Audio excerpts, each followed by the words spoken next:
Alors, on a donné une petite définition de la propriété.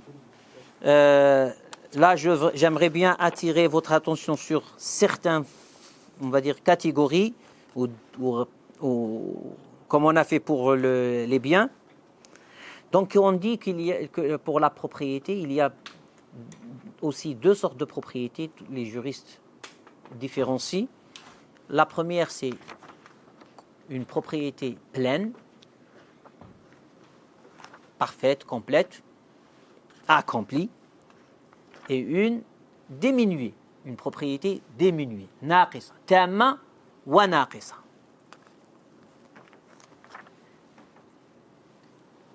Tu me dois de l'argent. L'argent est à moi. C'est un dû. Mais est-ce que tu me l'as rendu?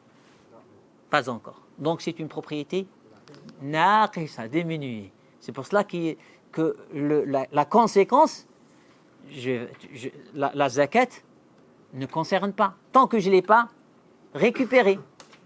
Donc zakat frappe la propriété pleine, tam.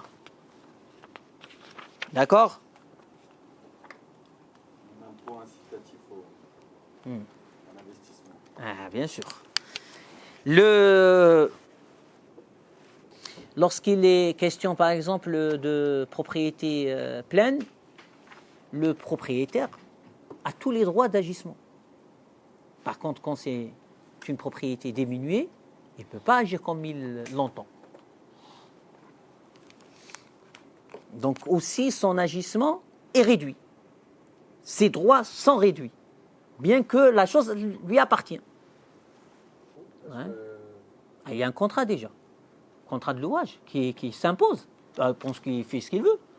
Il y a un contrat, il l'engage. Le contrat, c'est un shara. Tu ne peux pas modifier comme ça. Ça, je sais pas. Tu as décidé un terme et vous vous êtes mis d'accord sur le terme. Il faut le respecter. La propriété pleine d'une chose ne peut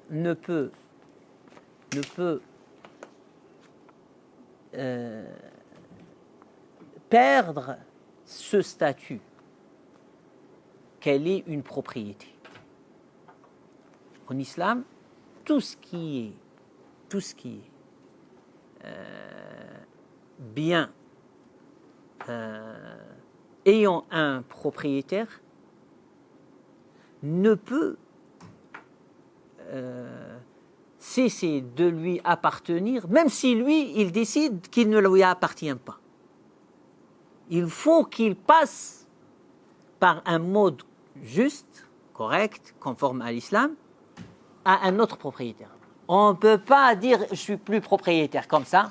La sa'ibata fil islam. Le prophète sallallahu alayhi wa sallam dit. Il n'y a pas d'abandon en islam.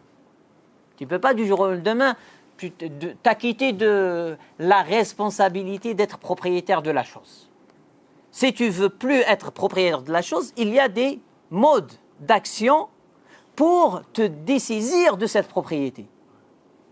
Mais tu ne peux pas la lâcher, on va dire, en plein air comme ça et tu dis je ne suis plus propriétaire. C'est clair ça? Ça c'est des textes. Donc là, on peut dire que la propriété diminuée ou réduite peut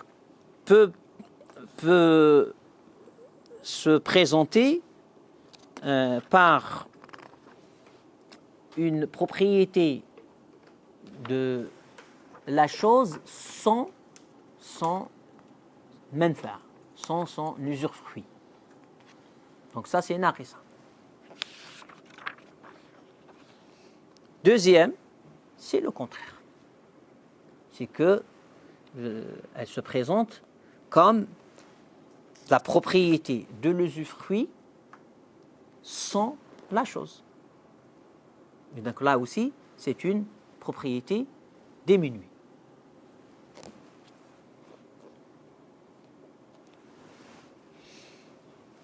la majorité des fuqaha distingue entre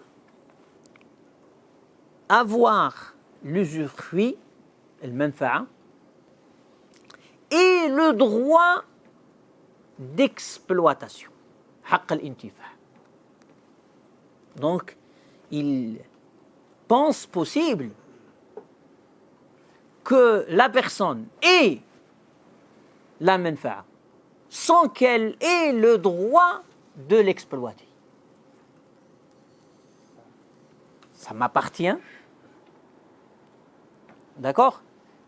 Mais il y a un obstacle, un empêchement pour l'exploiter. Le droit d'exploitation. Oui, il est donc il englobe le non, c'est ça le Hanafite, ils n'ont pas ça. Le Hanafite, c'est lié.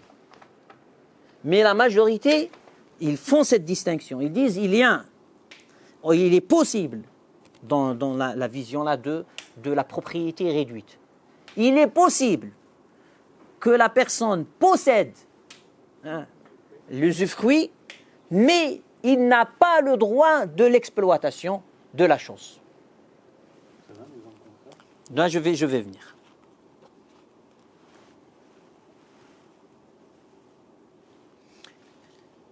Mathalan, on dit quelqu'un qui a loué, un locataire. Qu'est-ce qu'il a possédé? Il a possédé l'usufruit par un contrat, louage. Qui a signé? C'est lui. D'accord? Très bien. Il peut, cette manfa'a, cet usufruit, le transférer à autrui par rémunération ou non. Il le possède. Il possède le manfa'a, l'usufruit. Maintenant, le droit d'exploitation.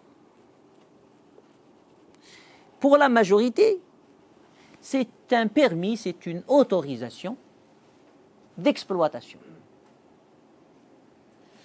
Ce droit, il est lié à la personne.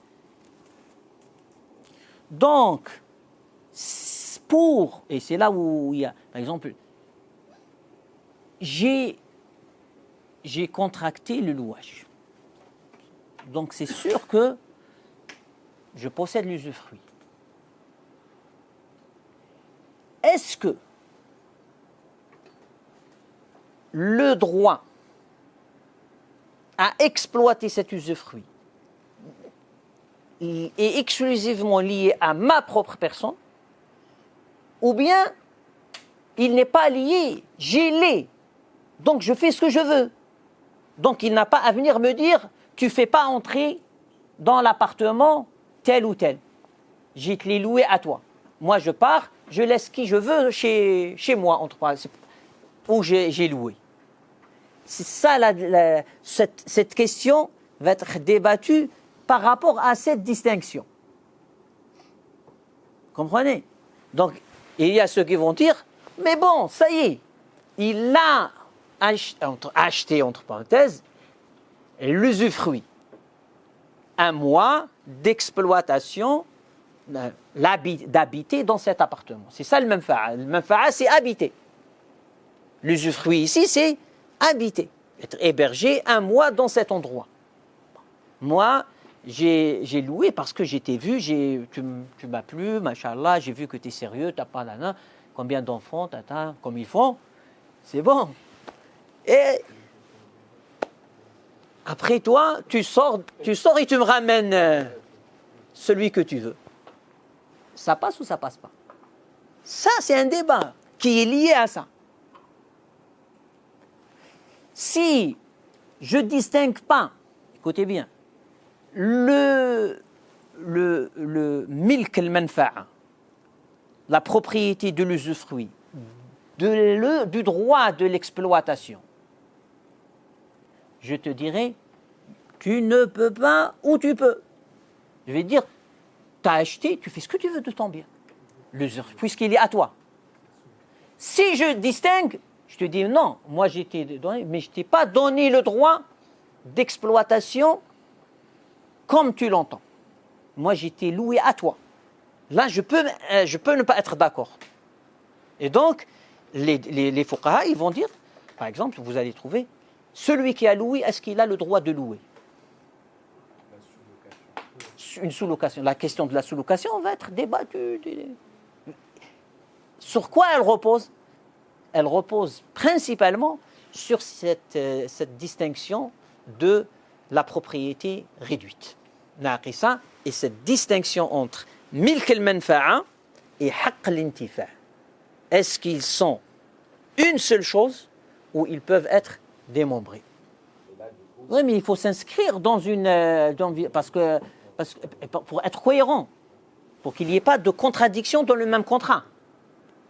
C'est pour cela le côté, j'allais dire, positionnement théorique permet une cohérence dans la rédaction du contrat avec ses clauses, avec ses détails.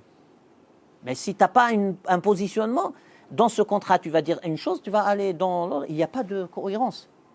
Et souvent, c'est ça le hawa. Le hawa, c'est quoi? C'est que la personne agit de façon très arbitraire, non on va dire techniquement scientifique. Il faut qu'il y ait un positionnement de base, ça veut dire un choix, une étude, tu t'es positionné, après tu construis. C'est comme ça. Le droit, c'est comme un architecte. Il faut qu'il ait une vision théorique, et puis il va aller à l'application. Il fait ses choix. Donc les Hanafites, par contre, ils ne font pas cette distinction, comme on l'a dit. Pour eux, on ne peut pas séparer le droit d'exploitation de la propriété de l'usufruit. Ils sont liés. Parmi les conséquences aussi, par exemple, la manfa'a, la propriété de manfa'a, de l'usufruit, chez les Hanafites, ne peut pas être héritée. Imagine, il vient de contracter un louage, il a loué, il décède. Il ne vient pas son enfant ou sa femme ou réclamer, on va exploiter. Non, il n'y a pas. Il a fait un contrat, par exemple, il a loué un véhicule. Imaginons, avant de le prendre et faire son voyage, lui, il est tombé malade, il ne va pas le conduire, il ne va pas venir ou bien il est mort, il ne peut pas. Chez les Hanafites, ça ne se transmet pas. C'est limité, comme je vous l'ai dit, au propriétaire. S'il veut le transmettre, il faut qu'il y ait un autre contrat. La majorité, non. Ils peuvent dire, il est propriétaire, mais il cède le droit d'exploitation. Autre, on va dire, répartition de la notion de propriété, c'est la propriété privée et la propriété publique. On la trouve aussi. Et dans la propriété privée, on peut trouver chez les juristes la notion de propriété privée indépendante, autonome, et la propriété privée commune, collective.